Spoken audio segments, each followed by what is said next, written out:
ஆரணியில் பாலாற்று கூட்டு குடிநீர் திட்டத்தை செயல்படுத்துவதற்கு திமுக உள்ளிட்ட நகராட்சி எதிர்க்கட்சி உறுப்பினர்கள் எதிர்ப்பு தெரிவித்துள்ளனர். திருவண்ணாமலை மாவட்டம் ஆரணி நகராட்சியில் கடந்த 2006ஆம் ஆண்டு ஒகேனக்கல் கூட்டு குடிநீர் திட்டத்தை செயல்படுத்த ஒருமனதாக தீர்மானம் நிறைவேற்றப்பட்டது.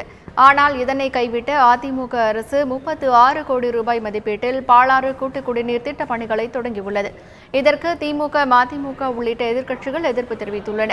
பாலாற்று கூட்டு குடிநீர் திட்டம் எந்த சோதனையும் செய்யாமல் நடைபெற்று வருவதாகவும், இந்த திட்டம் செயல்படுத்தப்பட்டால் சுகாதாரமற்ற குடிநீர் மக்களுக்கு விநியோகிக்க வேண்டிய நிலை ஏற்படும் என நகராட்சி உறுப்பினர்கள் குற்றம் சாட்டியுள்ளனர்.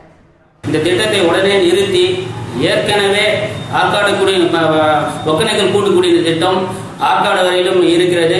அதில் இந்த திட்டத்தை இணைக்கும் பொழுது ஆரணி நகர மக்களுக்கு 100 வருடத்திற்கு சுத்தமான சுகாதாரமான குடிநீர் கிடைக்கும். இதனால் ஆரணி நகர மக்கள் சுகாதாரமான ஒரு வாழ்க்கையை வாழ்வதற்கு வழிவகை செய்யும். உடனடியாக இந்த அதிமுக அரசு இந்த திட்டத்தை கைவிட்டு இந்த ஒகேனக்கல் கூட்டு குடிநீர் திட்டத்தை செயல்படுத்தி கொண்டு வரும் என்று கேட்டுக்கொள்கிறேன்.